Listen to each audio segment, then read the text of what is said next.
There's a lot of anecdotal advice around on improving your marriage. But if you want something you can really use that will actually make a difference and reignite your marriage, check out the link in the description below.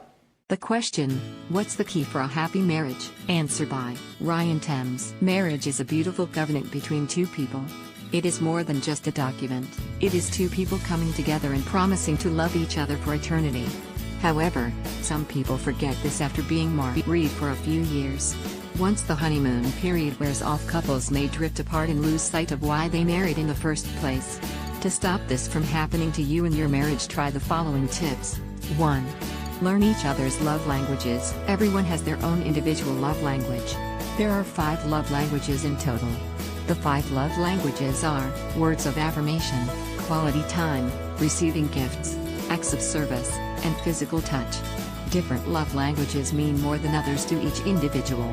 Try and find out what your partner's love language is by taking an online test, so that you can show them love in ways that mean most to them. 2. Always make your partner your first priority. Life can get hectic, and before you know it, you have a job to worry about, deadlines, meetings, kids, chores, and many other things on your to-do list. Often you end up neglecting your relationship or your partner without even realizing it. Make sure that no matter how busy life gets, you always make time for your partner and that they always feel like your number one priority.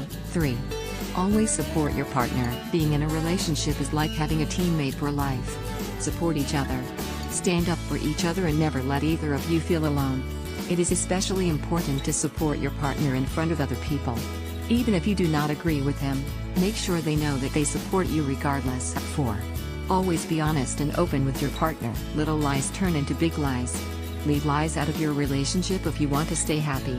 Always be honest with your partner. This will build trust and will help you have a strong relationship.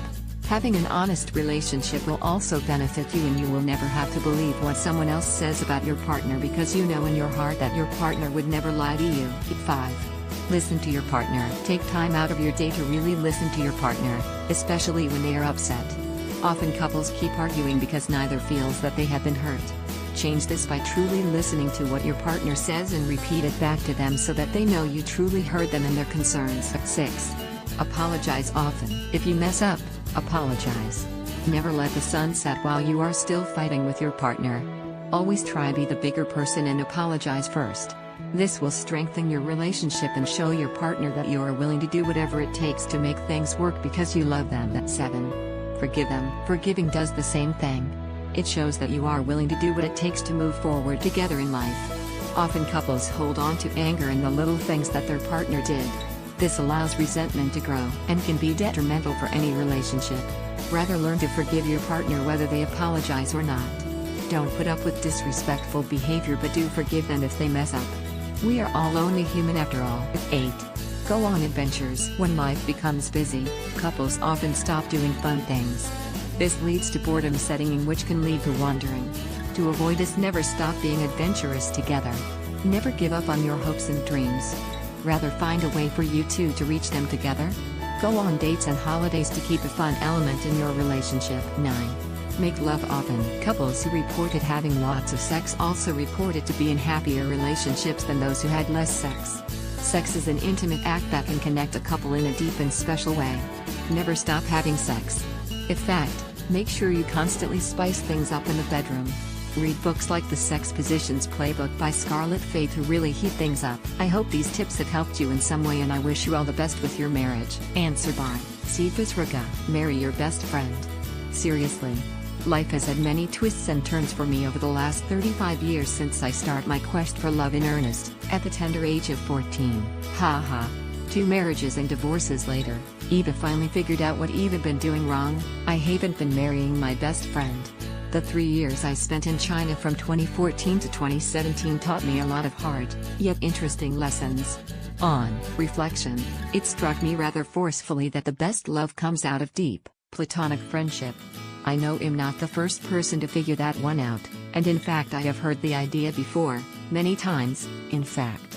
But it wasn't until I really sat down, was knocked on my butt, really, haha, and examined the errors it'd been making that I realized just how crucial an error it'd been making. So, specifically, what was that error? Why have I not been able to make it work through 2 marriages and 4 serious relationships? It certainly hasn't been for a one of trying or determination.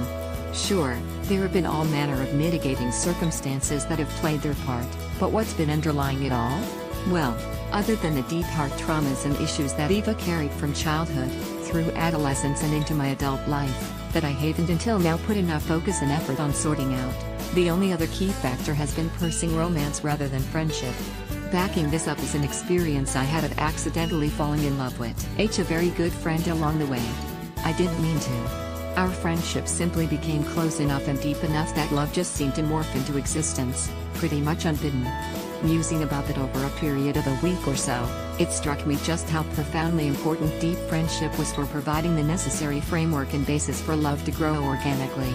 And the more I thought about the people Eva counseled on Quora, my own life experiences, and the generally poor state of marriage around the world, the more I realized just how many people crap in their own bed by being laser-focused on romance, almost to the complete exclusion of friendship. I remember part of the vows my first wife and I made, with words like "Today I will marry my best friend." Fine-sounding words, even correct words. The problem was that we weren't actually best friends.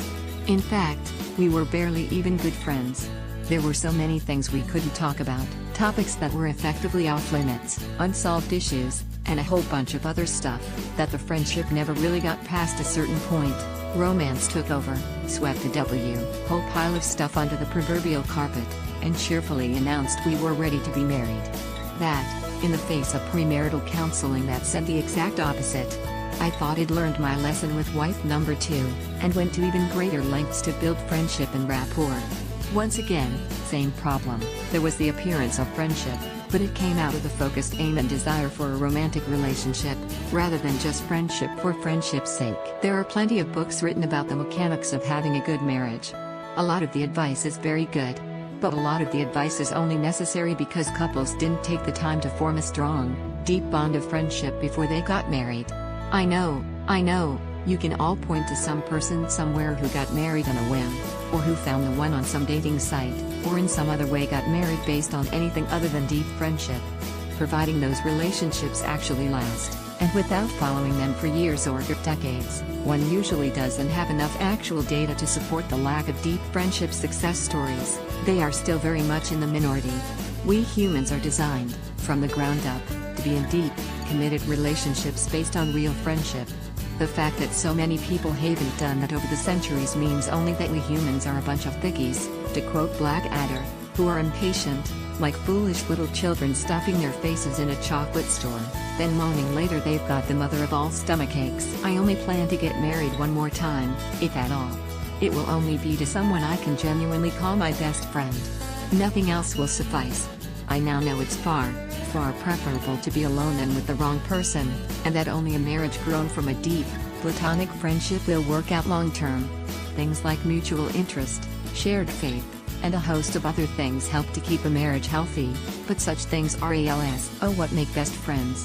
We've all spent far too much time putting the cart, romance, before the horse, friendship.